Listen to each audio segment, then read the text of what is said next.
के लिए सबसे पहले हम लोग पूरी तरह से प्रिपेयर करेंगे नोट्स, और नोट्स प्रिपेयर करने के साथ हम लोग रिवाइज करेंगे, उसके बाद आप लोग लर्न करेंगे। तो आप यहाँ पर देखेंगे कैना, इसका मतलब होता है मोशन, और इसमें आप समझ सकते हैं मैट्रिक्स मतलब मैथ। अरे वाह, अच्छा लॉजिकल बात है भाई। दैट इज इसमें हम लोग स्टडी करेंगे कोई डिफरेंस, दैट इज पोजीशन में टाइप्स होते हैं, तो सिंपली किसी का जवाब हमको ऐसे नहीं देना होगा। हम सब hi everyone, how are you? I hope आप सब मस्त होंगे और वीडियो देखने के लिए बिल्कुल स्वस्थ होंगे। प्लीज अंतिम तक वीडियो देखिएगा। आज से हम लोग शुरुआत करने जा रहे हैं क्लास 11th 12th का पूरी तरह से चैप्टर वाइज चैप्टर सीरीज। तो एक भी वीडियो देखना ना भूलें, और जितना डीप से डीप जा सके हम सब चलेंगे। हम सब पूरी तरह से तैयार हैं, आई होप आप भी तैयार होंगे। मेरा जो सेकंड चैप्टर है फिजिक्स का वो है motion in a straight line. हम सब इसमें मोशन के बारे में स्टडी करेंगे। अब आप सब देख पा रहे हैं कि ये हमारा मोशन को स्टडी करने के लिए सबसे पहले हम लोग पूरी तरह से प्रिपेयर करेंगे नोट्स, और नोट्स प्रिपेयर करने के साथ हम लोग रिवाइज करेंगे, उसके बाद आप लोग लर्न करेंगे, देन आफ्टर हम लोग प्रिपेयर हो जाएंगे। लेकिन फिजिक्स को स्टडी करने के लिए मैं सबसे पहले बता दूं कि हम लोगों को न्यूमेरिकल प्रैक्टिस बहुत ज्यादा करना होगा, जो कि आज इस वीडियो में हम न्यूमेरिकल प्रैक्टिस भी करेंगे इस चैप्टर के बेसिस पर। आइए मोशन की शुरुआत यदि हम करते हैं तो मोशन की शुरुआत सबसे पहले हम लोग मैकेनिक्स से करेंगे। मैकेनिक्स अब होता क्या है, तो मैकेनिक्स जो है, तो mechanics is the branch of physics in which we deal about rest and motion of a body। Physics का एक बहुत बड़ा ये ब्रांच है जिसके अंतर्गत हम लोग किसी भी बॉडी के रेस्ट या मोशन होने के बारे में हम लोग पढ़ते हैं। यदि हम बात करें मैकेनिक्स के टाइप्स के बारे में, तो यहाँ पर मैं यदि टाइप्स के बारे में बात करूं तो इसमें आपको 3 टाइप्स के होंगे। अब 3 टाइप्स कौन कौन से हैं, तो मैकेनिक्स में आपको आ जाएगा स्टैटिक्स, दूसरा आ जाएगा काइनेमेटिक्स, और तीसरा आपके पास आ जाएगा डायनामिक्स। अब स्टैटिक्स मतलब क्या होता है भाई, तो study of a body about rest या एट रेस्ट। यदि हम बात करते हैं काइनेमेटिक्स, तो काइनेमेटिक्स में हम लोग ये नाम में ही लगा हुआ है कैना। यदि हम थोड़ा काट करके मैं यहां पर दिखा दूं तो आप यहां पर देखेंगे कैना, इसका मतलब होता है मोशन, और इसमें आप समझ सकते हैं मैट्रिक्स मतलब मैथ। अरे वाह अच्छा लॉजिकल बात है भाई। दैट इज इसमें हम लोग स्टडी करेंगे स्टडी इन मोशन, बट इसमें केस है without knowing the cause of motion. मतलब इसमें मोशन का क्या कारण है इसके बारे में हम लोग जानने बिना ही स्टडी करेंगे, तो उसको हम लोग कहेंगे काइनेमेटिक्स। और एक है हमारा डायनेमिक्स। अब डायनेमिक्स क्या है, तो study in motion with knowing the cause of motion. मात्र दोनों में 2 ही डिफरेंसेस है। काइनेमेटिक्स जिसमें हम लोग ये स्टडी किए बिना, दैट मीन ये नहीं जानते हैं कि मोशन का क्या कारण है, किसके कारण वो वस्तु मोशन में है या क्या है। दैट इज अगर हम इसमें यदि देखते हैं, इसमें चलते हैं, तो कारण इसमें हमको जानना होगा कि किसके कारण से वो जो है मोशन में है या नहीं है। तो हम लोग को ये जो इसमें पढ़ना है, हम लोग को पढ़ना है काइनेमेटिक्स, और ये हमारे लिए बहुत ही इंपॉर्टेंट है। आइए हम लोग काइनेमेटिक्स के अंदर चलते हैं, क्या है बात करते हैं काइनेमेटिक्स। तो अभी तुरंत हम लोग देखें काइनेमेटिक्स को, तो काइनेमेटिक्स को जब हम लोग तोड़े थे तो ये हमारे पास आ जाएगा था काइनेमेटिक्स, दैट इज मोशन, और मैट्रिक्स मतलब आप मैथ कह सकते हैं। दैट मीन इसमें हम लोग बहुत सारे चीजों के बारे में स्टडी करेंगे मोशन से रिलेटेड। इसमें यदि हम देखते हैं तो सबसे पहला मेरा नाम इसमें जो आया है वो आया है मोशन। एक्चुअली में मोशन क्या है, तो मोशन आप भी जानते हैं, a body is said to be in motion when it changes its position with respect to time and surrounding। है ना। तो इसको मैं लिख देता हूं ताकि आप अच्छे से नोट्स कर सके। तो यहां पर लिखेंगे a body is said to be in motion when it changes its position with time and surrounding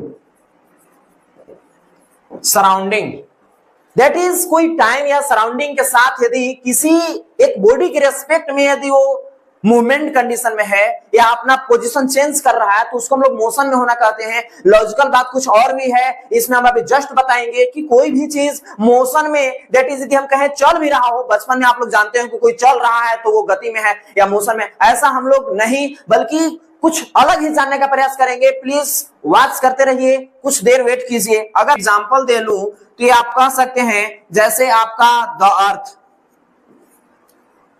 the earth और यदि हम बात करते हैं आप भी जानते हैं अ मूविंग कार या बस हो गया, ट्रेन हो गए, है ना, ईटीसी आप कह सकते हैं। यदि हम बात करते हैं रेस्ट का तो रेस्ट किसे कहते हैं, क्या है रेस्ट भाई। तो आइए इसको हम लोग जानने का प्रयास करते हैं। सिंपली हम लोग कह सकते हैं a body is said to be in rest when it does not change its position with time and surrounding। जैसे में यदि हम बात करते हैं तो आप लिख सकते हैं the position of buildings comma trees, और भी आप लिख सकते हैं इटीसी। बट यदि हम कहें कि कोई भी चीज जैसे मैं अभी मूवमेंट कर रहा हूं इधर उधर तो मैं गति में हूं, ये कहना मेरा गलत है। हम अभी जस्ट चलने वाले हैं, तुरंत बताने वाले हैं कि motion and rest are relative terms. अब कैसे दोनों एक दूसरे से रिलेट है, हम ये मोशन में है भी फिर भी नहीं कह सकते हैं कि मैं मोशन में हूं। आइए इस चीज को देखता है ना। तो इसमें जब हम चलेंगे तो हम लोग क्या है, एक टॉपिक है जो हम लोग को बताएगा, हम लोग यहाँ पर करने वाले हैं, ये है हमारा motion and rest are relative terms. दोनों एक दूसरे से रिलेटेड है। कैसे है आइए देखिए। यहां पर यदि हम बात करते हैं सपोज दैट एक रोड है, ये रोड है, मान लेते हैं यह रोड है और इस रोड पर एक गाड़ी चल रही है भाई। तो यहां पर हम ये देख लेते हैं और ये कुछ इस तरह से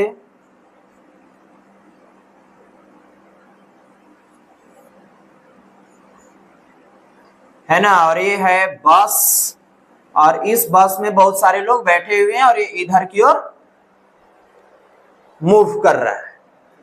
अब इसमें है क्या कि यहां पर एक पेड़ है और एक पेड़ के नीचे जो है,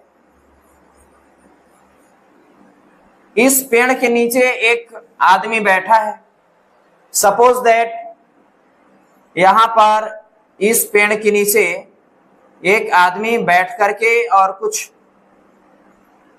गपशप कर रहा है। यदि मैं बात करूं, अगर मान लेते हैं कि इसमें दो आदमी बैठे हुए हैं इस बस में, एक है इस जगह पर,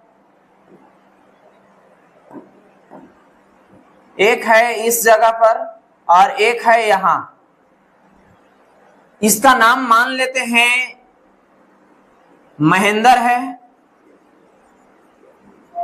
और इसका नाम गजेंद्र है।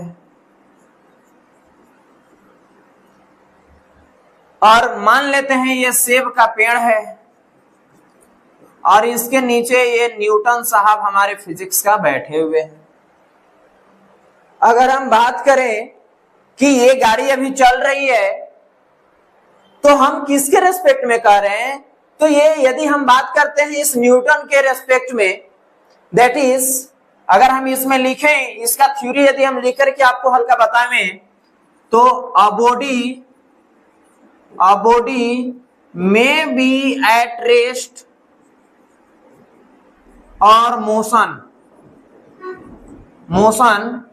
at same time। एक बॉडी एक ही समय पर मोशन में भी हो सकता है और रेस्ट में भी हो सकता है। That is it depends on the किस चीज पर डिपेंड करता है भाई, तो ये डिपेंड करेगा फ्रेम ऑफ रेफरेंस।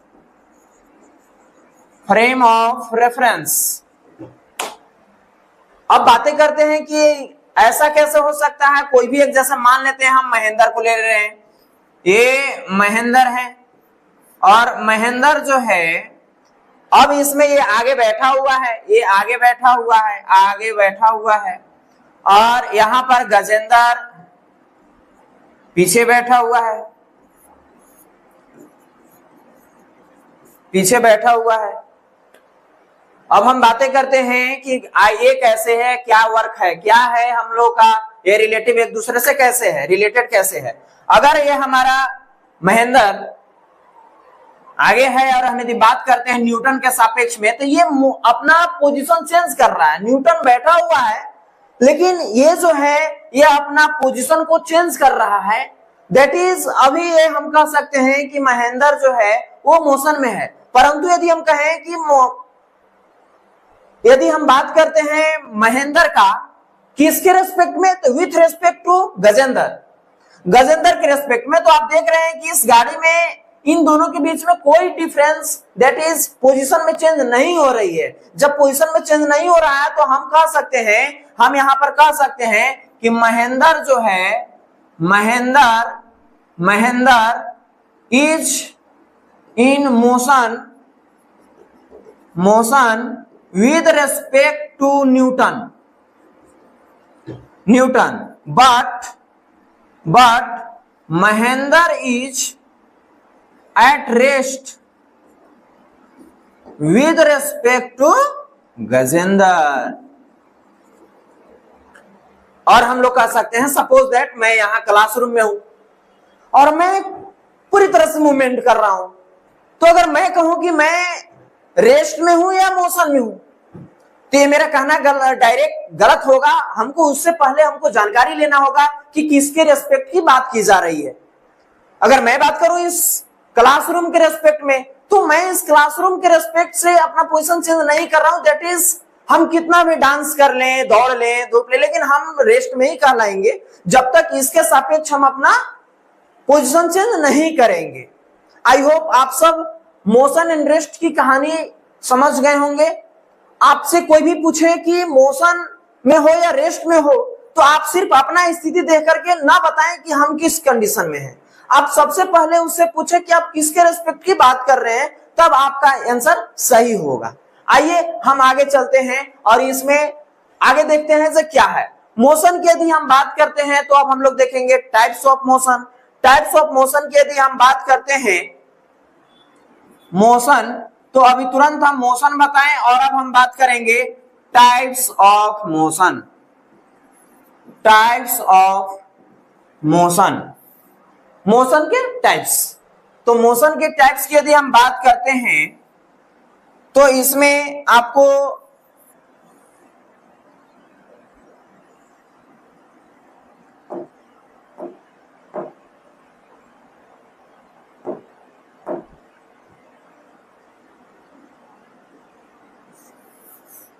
कितने टाइप्स होते हैं, तो सिंपली किसी का जवाब हमको ऐसे नहीं देना होगा। हम सब स्टैंडर्ड क्लास में चल रहे हैं और स्टैंडर्ड क्लास में स्टडी कर रहे हैं, तो स्टैंडर्ड तरीका होना चाहिए। तो मोशन के यदि हम टाइप्स की बात करें तो सबसे पहले इसको हम लोग डिवाइड करते हैं on the basis of basis of speed, speed के बेसिस पर हम लोग देखेंगे कि मोशन के कितने टाइप्स होंगे। दूसरा देखेंगे on the basis of path, या इसको हम लोग कह सकते हैं एक्सिस। यदि हम बातें करते हैं थर्ड का, तो हम लोग इसको कह सकते हैं on the basis of path, path के बेसिस पर हम लोग इस चीज को देखेंगे। दैट इज, अगर हम बात करें on the basis of speed, तो इसमें आपको कौन कौन से आ जाएंगे, तो इसमें आपको दो टाइप्स के आते हैं। कौन कौन आएंगे, तो एक आपको आ जाएगा यूनिफॉर्म मोशन। ध्यान देंगे, मैं लिखवाऊंगा नहीं सबका डेफिनेशन, क्योंकि सभी चीजों के बारे में हम लोग को आगे पढ़ना है और आगे भी हम लिखवाएंगे। यूनिफॉर्म मोशन क्या है, तो यूनिफॉर्म मोशन है a body is said to be in uniform motion when it covers equal distance in equal time of interval. अगर बराबर समय में बराबर दूरी तय करे तो उसको हम लोग यूनिफॉर्म मोशन में होना कहेंगे। कैसे, थोड़ा एग्जांपल के तहत हम लोग इस चीज को समझते हैं। आइए देखिए यहाँ पर एग्जांपल। सपोज दैट, इसको मैं यहीं पर समझाने का प्रयास कर रहा हूं।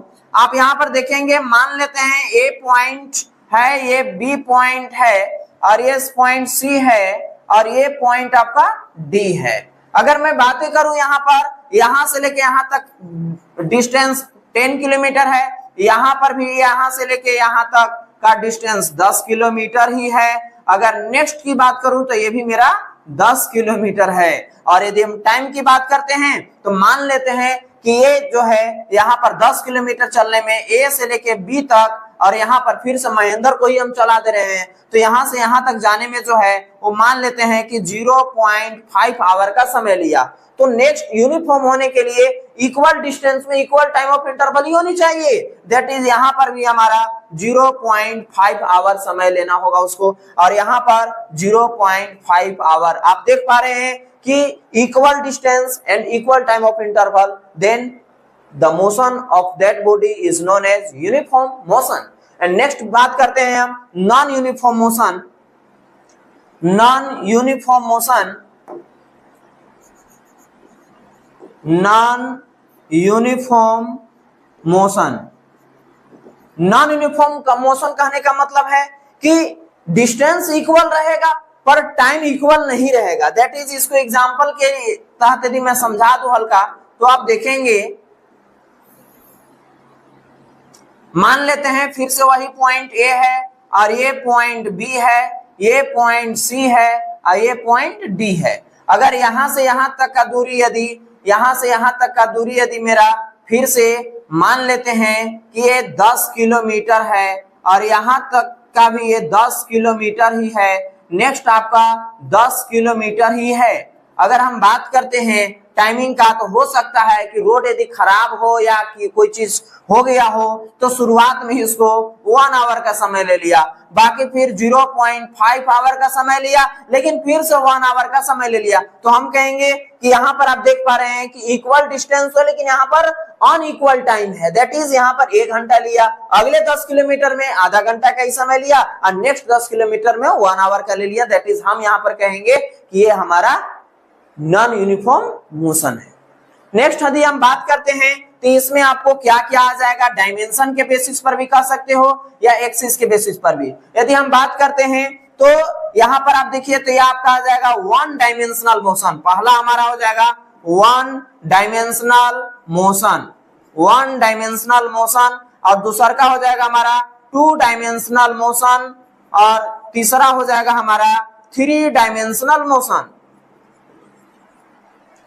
यदि हम बात करते हैं 1 डायमेंशनल मोशन का, तो 1 डायमेंशनल मोशन में क्या होगा कि कोई भी ऑब्जेक्ट जो है वो सिर्फ 1 डायमेंशन पर ही ट्रेवल करेगा। That is a straight road. एक स्ट्रेट रोड की यदि हम बात करें, स्ट्रेट रोड, अगर सिंपल कोई भी जैसे मान लेते हैं कार है, यदि वो प्लेन रोड पर, स्ट्रेट रोड पर सीधी चल रही है, तो हम लोग यहाँ पर कह सकते हैं कि वो हमारा 1 डायमेंशनल मोशन में जो है कार वो ट्रेवल कर रही है। अगर हम बात करते हैं टू डायमेंशनल मोशन का। तो टू डायमेंशन एक और मैं सिंपल सा फंडा में बता दे रहा हूं। One dimension, two dimension and three dimension को समझने के लिए सबसे आसान जो तरीका है वो तरीका है कि वन डायमेंशन यदि सिर्फ कहे तो यहां पर ध्यान में रखिएगा कि वन डायमेंशन मतलब सिंपली लेंथ समझिएगा। अगर टू डायमेंशनल मतलब लेंथ एंड ब्रेथ दोनों, वो दोनों कवर होनी चाहिए। दैट इज अगर सिंपली लेंथ एंड ब्रेथ कर सकते हैं या फिर एक्स एक्सिस या वाई एक्सिस, कोई भी, कोई दो एक्सिस पर यदि ट्रेवल करेगा बॉडी तो हमारा टू डायमेंशनल मोशन होगा। अगर हम बात करते हैं 3D के लिए तो एक्स, वाई एंड जेड तीनों एक्सिस होना चाहिए। अगर इसमें मैं इस पे बेसिस पर कहूं तो लेंथ, ब्रेथ एंड हाइट, अगर तीनों चीज कवर हो रहा है उसके द्वारा तो हम उसको कह देंगे थ्री डायमेंशनल मोशन। एग्जांपल्स की बात करें वन डायमेंशनल मोशन का तो इसमें आप कह सकते हैं a car moving on the straight road. और इसका यदि हम बात करें तो टू डायमेंशनल में आपके पास क्या आ जाएगा, जैसे आप देख पा रहे हैं कि कोई भी चीज सर्कुलर पाथ पर मूवमेंट करेगा, ये सर्कुलर पाथ पर है ना। जैसे आप बचपन में क्या करते होंगे, एक रस्सी में ढेला में रस्सी जो भी बांध करके और खूब घुराते होंगे, तो यहाँ पर जो हुआ वो हमारा टू डायमेंशनल मोशन का एग्जांपल हो गया। और यदि हम बात करते हैं थ्री डायमेंशनल का तो जैसे एरोप्लेन का उड़ान हो गया या मक्खियां का भिनभिनाने वगैरह, ये सब हमारा जो तीनों एक्सिस में जाए ये हमारा हो जाएगा आपको थ्री डायमेंशनल मोशन का एग्जांपल्स। यदि हम बात करते हैं on the basis of path, तो on the basis of path आपको बहुत सारे टाइप्स आ जाते हैं। जैसे पहला है आपको रेक्टिलिनियर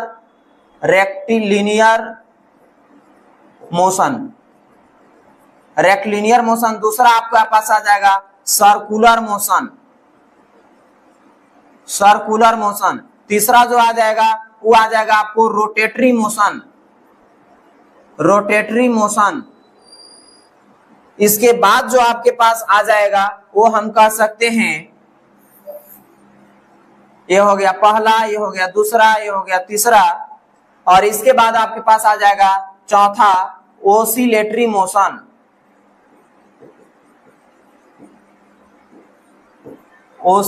मोशन। इसके बाद पांचवा नंबर में आ जाएगा वाइब्रेटरी मोशन। नेक्स्ट आपको 6 नंबर में आ जाएगा, वो आ जाएगा प्रोजेक्टाइल मोशन। देखिए इन सभी के बारे में हम लोग को बेहतरीन ढंग से स्टडी करना है कि रेक्टिलिनियर मोशन क्या है, सर्कुलर मोशन क्या है, रोटेटरी मोशन क्या है, ऑसिलेटरी मोशन क्या है, वाइब्रेटरी मोशन क्या है और प्रोजेक्टाइल मोशन क्या है। हम लोग को इसमें जो मेन रूप से पढ़ना है वो है हमारा रेक्टिलिनियर मोशन। अब हम लोग यहाँ पर हेडिंग लगाएंगे कि रेक्टिलिनियर मोशन क्या है और इसके बारे में हम लोग डिटेल्स में अभी स्टडी करने वाले हैं। आइए इस चीज को हम लोग देखते हैं। यदि हम बात करते हैं यहाँ पर मेरा जो पहला नंबर पॉइंट है वो है रेक्टिलिनियर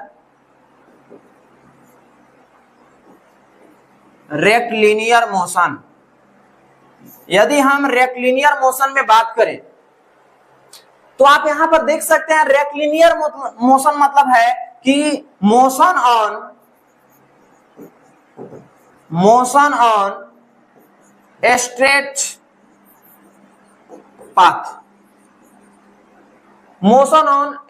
पाथ। ये सभी जो हमारा होगा वो हमारा होगा आपको रेक्टिलिनियर मोशन का आपको एग्जांपल्स, और उसी को हम लोग कहते हैं रेक्टिलिनियर मोशन। अब इसमें हम लोग स्टडी करेंगे मोशन। यदि हम जान रहे हैं कि यदि मोशन कर रहे हैं तो मोशन करने से होता क्या है, मोशन करने से होता क्या है ना। तो मोशन में रहने से या मोशन करने से जो है हमारा होगा, हमारा पता है क्या होता है, वो होता है डिस्टेंस कवर्ड। हमारे द्वारा कुछ डिस्टेंस कवर्ड होगा। तो हम लोग स्टडी करेंगे अब कि डिस्टेंस क्या होता है। एंड सबसे मोस्ट इंपॉर्टेंट पॉइंट कि अब हम लोग जो स्टडी करने वाले हैं मोशन में, और मोशन से चलेंगे तो हम लोग पढ़ेंगे डिस्टेंस एंड डिस्प्लेसमेंट। यदि हम इसमें बात करते हैं तो हमारा जो टॉपिक आएगा वो आ जाएगा सबसे important distance and displacement.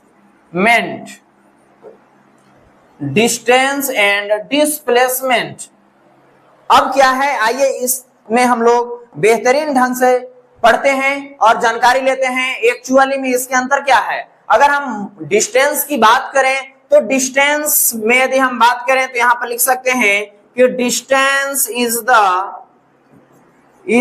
Actual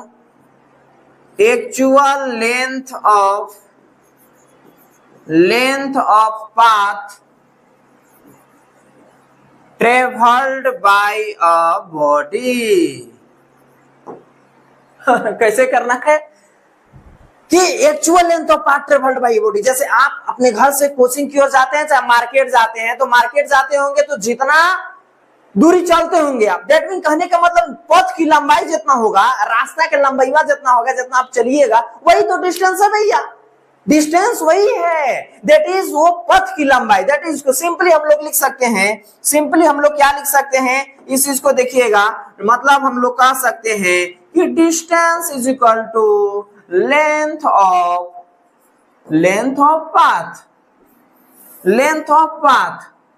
अगर ये लेंथ ऑफ पाथ है, अगर हम एक डिनोशन की बात करते हैं थोड़ा, यानी कि इसको जो डिनोट किया जाता है, डिनोटेड बाय, अगर हम बात करते तो डी से आप डिनोट कर सकते हैं, कोई दिक्कत नहीं। कभी कभी एस से भी डिनोट कर सकते हैं, ये भी कोई दिक्कत नहीं है। डिनोशन कोई बड़ा चीज नहीं होता है, डिनोशन किसी ने दिया वैसे थोड़ी है, वो तो एज्यूम कर लिया गया है। अगर हम बात करते हैं डिनोशन के बाद, आप चूंकि जान रहे हैं कि डिस्टेंस एक प्रकार का लेंथ है, that is its SI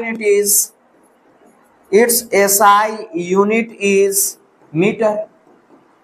length है तो लेंथ कैसा मीटर होता है। अगर हम बात करते हैं कि सीजीएस यूनिट क्या होगा, तो सीजीएस यूनिट, मीटर का तो सेंटीमीटर होता है भाई, CGS centimetre gram second unit.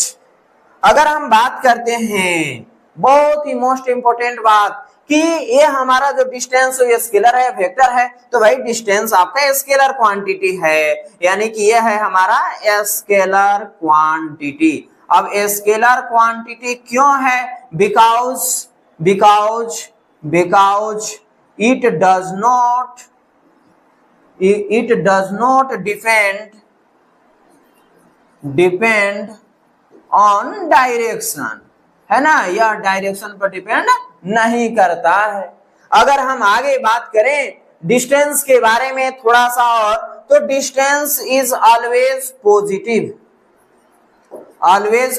एक लड़का हमसे ऑफलाइन क्लास में कहता है कि सर डिस्टेंस पॉजिटिव होता है। अगर हम फिजिक्स में आगे स्टडी करेंगे ना, तो हम उसको साबित करने में लगे रहेंगे कि ये निगेटिव कैसे होगा। तो डिस्टेंस कभी भी निगेटिव नहीं हो सकता है। निगेटिव जानते हैं किस दिन होगा, जिस दिन आपका लंबाई लेंथ में होना शुरू हो जाएगा, है ना। दैट इज जिस दिन से आप कह दीजिए कि मेरा हाइट -5 फीट है, तो हम कह सकते हैं। तो जब ये मैंने बच्चा को बोला तो वो कहता है कि सर हम खड़ा रहेंगे तो मेरा प्लस में हमको लटका दिया जाएगा, तो माइनस में हो जाएंगे। तो ऐसा बात नहीं है, है ना, कि आपको ये हमेशा पॉजिटिव होता है। इसको कैसे, आइए हम लोग फिजिकली समझते हैं। जैसे डिस्टेंस होता है एक्चुअल लेंथ ऑफ पाथ, आप जितना ही जाइएगा उतना ही आपके द्वारा डिस्टेंस कवर्ड होगा। तो जरा आप बताएंगे कि यहाँ पर मान लेते हैं कि आप ए पॉइंट पर थे और चलते चलते बी पॉइंट पर गए, बी से सी चले गए, सी से फिर डी चले गए, डी से फिर जो है आप ई पर आ गए। आप देख रहे हैं कि आपका समय के साथ साथ आप अपनी पोजीशन को बदल रहे हैं। दैट इज आपके द्वारा कुछ न कुछ लेंथ ट्रेवल हो रही है, आप कुछ न कुछ दूरी तय कर रहे हैं। दैट इज कि आपका जो डिस्टेंस है वो कभी भी निगेटिव नहीं हो रहा है, आपका डिस्टेंस ऑलवेज पॉजिटिव हो रहा है। अब हम बातें करते हैं बहुत ही इंपॉर्टेंट, हाँ एक चीज और मेरा इसमें छूट रहा है, वो आप क्या कह सकते हैं, डिस्टेंस जो आपका जो मेजर किया जाता है, डिस्टेंस जो मेजर किया जाता है वो मेजरमेंट कहां से किया जाता है भाई। तो आप देखे होंगे गाड़ी में लगा हुआ रहता है ओडोमीटर। तो ये जो इसको मापेंगे हम, इसको जो डिवाइस जो होता है इसको हम लोग ओडोमीटर डिवाइस से मापते हैं। ओडोमीटर डिवाइस द्वारा जो है वो इसको मापा जाता है डिस्टेंस को। अब यदि हम बातें करते हैं कि डिस्प्लेसमेंट, यदि हम चलते हैं कि डिस्प्लेसमेंट क्या होता है, तो आइए इस चीज को हम लोग समझते हैं बहुत ही बेहतरीन ढंग से। बने रहिए और देखते रहिए, और कोई भी डाउट हो आप कमेंट बॉक्स में पूछते रहिए। अब हम बातें करते हैं यहाँ पर कि ये क्या होता है, तो तो इसमें देखिए डिस्प्लेसमेंट जो कि बहुत ही इंपॉर्टेंट है आज की क्लास के लिए, और डिस्प्लेसमेंट से जो है रिलेटेड हम लोग बहुत सारे क्वेश्चंस करने वाले हैं। आइए इसमें क्या क्या है जरा देखिए। डिस्प्लेसमेंट क्या होता है भाई? डिस्प्लेसमेंट को समझने के लिए मैं ना एक एग्जांपल ले रहा हूं, और इसको कुछ देर के लिए आप इसको स्क्रीनशॉट ले सकते हैं या फिर नोट्स कर सकते हैं। आइए इस चीज को देखते हैं। डिस्प्लेसमेंट देखिए तो क्या है, डिस्प्लेसमेंट को कट करते हैं। डिस्प्लेसमेंट को मैंने कट किया और क्या आया? डिस्प्लेस। और डिस्प्लेस मतलब क्या होता है? विस्थापित होना। विस्थापित होना मतलब एक जगह से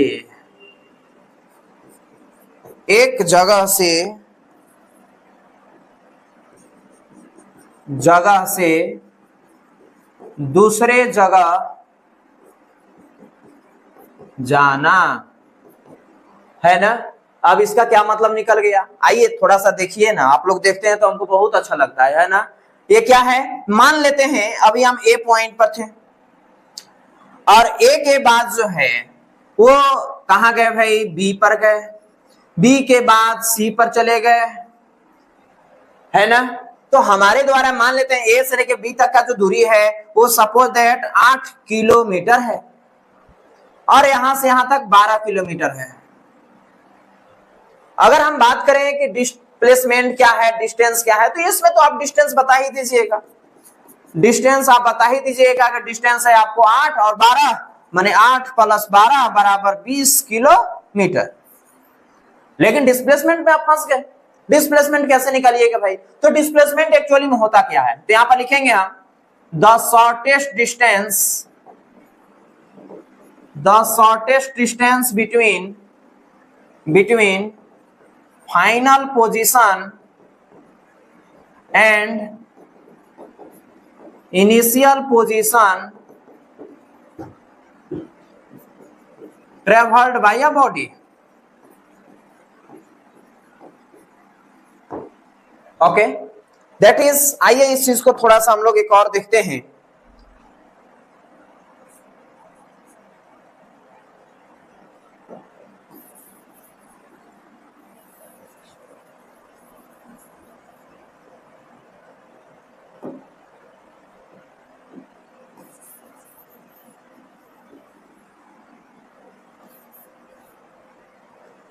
हाँ, तो क्या करते हैं कि ये शॉर्टेस्ट डिस्टेंस होता है between final position and initial position. Final position and initial position, है ना। मेरा फाइनल पोजीशन ए पर था, सॉरी इनिशियल ए पर था और फाइनल सी पर था। अगर हम बात करते हैं डिस्टेंस का, तो डिस्टेंस तो अभी आप सबों ने मिलकर के जस्ट बताया कि 20 किलोमीटर होता है। अब हम बात करते हैं तो डिस्प्लेसमेंट क्या होता है, तो शॉर्टेस्ट डिस्टेंस। जैसे मान लेते हैं कि आपके घर में भी जो है, एक और एग्जांपल मैं ले रहा हूं, जरा देखिएगा। सपोज दैट आपका घर यहां पर है, और ये आपका मान लेते हैं कि ये रोड है, ये रोड है ऐसे, और यहाँ पर मेन रोड है, ये मेन रोड है, और यहाँ पर ये मेन रोड है, और यहाँ पर है आपका एजाइल एकेडमी कोचिंग, है ना। यहाँ पर एजाइल एकेडमी कोचिंग है, और यहाँ पर आपका घर है। अब आपका यहाँ से यहाँ तक जाना है, ऐसे ऐसे जाते होंगे, ऐसे जाकर के ऐसे, है ना। लेकिन आप अपना एक रास्ता अलग ही बनाते हैं, जो यहाँ से डायरेक्ट ये ऐसे पहुंच जाते हैं, है कि नहीं। ये जो डायरेक्ट आप बनाए, यही तो है डिस्प्लेसमेंट, जो शॉर्टेस्ट डिस्टेंस है। तो शॉर्टेस्ट डिस्टेंस कैसे है? दैट इज, यहां पर इसका क्या शॉर्टेस्ट मिला हमको, तो ये देखिए, ये है मेरा शॉर्टेस्ट डिस्टेंस। दैट इज, यही हमारा हो गया डिस्प्लेसमेंट। डिस्प्लेसमेंट हो गया। आइए इस चीज को हम लोग थोड़ा और बेहतरीन ढंग से नोट्स तैयार करते हैं। अब नोट्स आप सब कैसे, हम सब मिल करके कैसे तैयार करेंगे, जरा देखिएगा। तो हम लोग इसमें कह सकते हैं कि इट इज